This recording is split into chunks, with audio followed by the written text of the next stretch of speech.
Well, Kurt Sasso here from TGT Webcomics at C2E2 with Matt from Cyanide Happiness. How you doing today, Matt? Doing pretty good. I've got a full 8 hours of sleep in me. I'm ready to rock the hell out of this Sunday. And slap a little high five every so often. Not every so often as humanly possible. You know, Cyanide Happiness is one of those hilariously twisted, funny comics that I know everyone that has a dark sense of humor has, like myself. I've cracked up on virtually everything you've had, and I've literally gone through your entire archive in a week straight. And, you know, what brings this craziness to the webcomic with yourself? Craziness, I think, that's really just our senses of humor. We tend to like a very broad type of comedy, but what really just works for us, I guess, is just making ridiculous situations and doing as much weirdness as we possibly can. And I guess that's just the way our brains work. I see you guys love drawing on the tables here. This is some pretty amazing caricatures as well.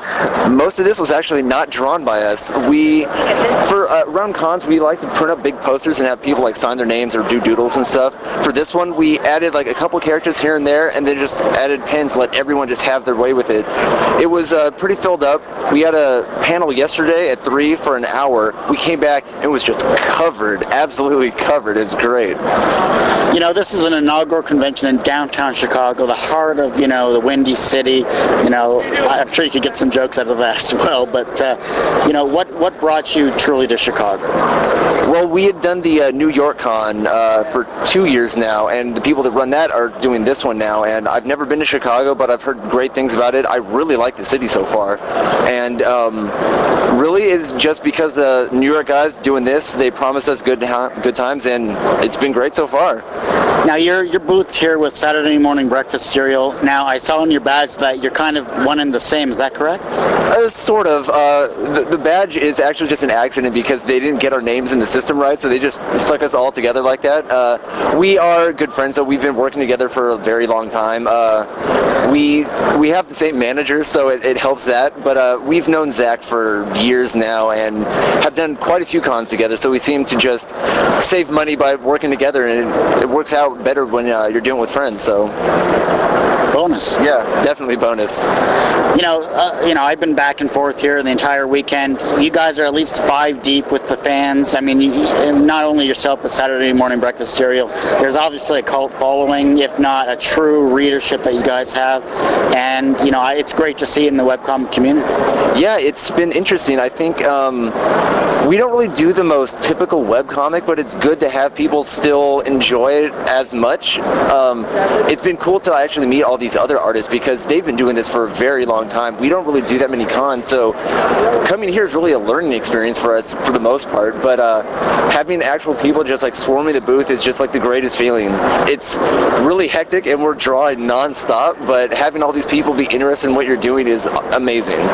And how's the merchandising been? Because, I mean, you got your plushies here, which are, you know, great. Yes, stroking like a cat. Yes, excellent.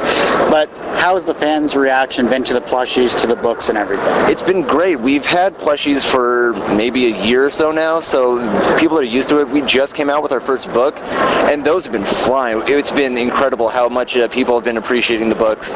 Even though a vast majority of it is content that's already been published on the web, we do have like book exclusives in there just to get people a little more interested in it, but everyone's been really, really receptive, and it's been amazing. Talk to me about, you know, Dracula is a racist there.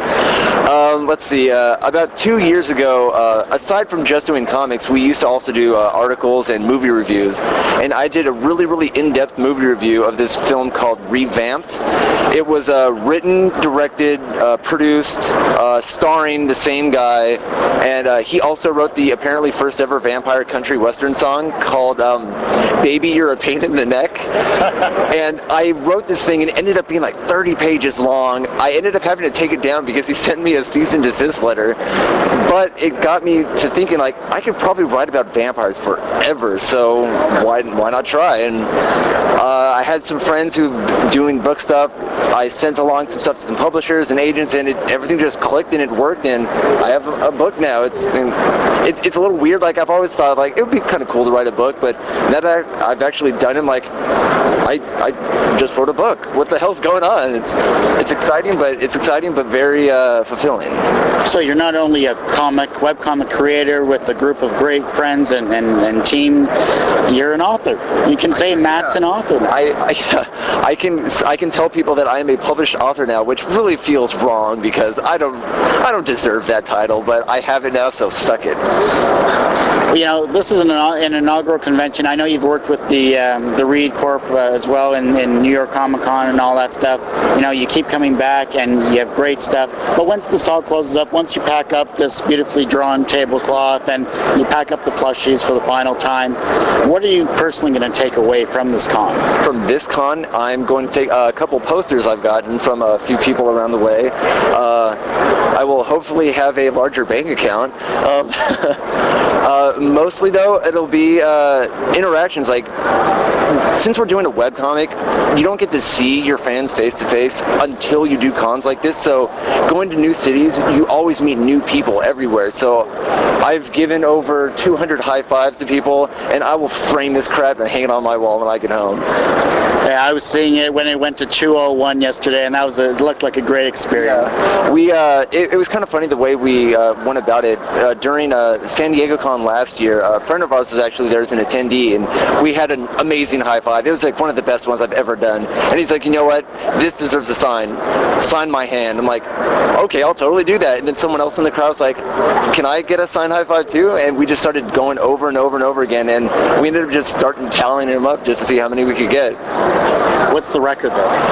I think officially this is the real record. I started tallying last year at San Diego. I got up to 200. I stopped. I lost count. So officially, with actual tally marks, our new record is 226. Well, if you want to add one for the videotape for 227. Do it. Yeah. Number 227. And you see, it's on tape. Thanks a lot, Matt. In fact, I'm going to shake you with this hand because I don't want this one to wear off. And have a great rest of your convention. You too. Thank you. Oh, what's the website, by the way? Oh, it's explosum.net. EXPLOSM. There you go, Matt. Cyanide Happiness. Great convention. Thanks a lot.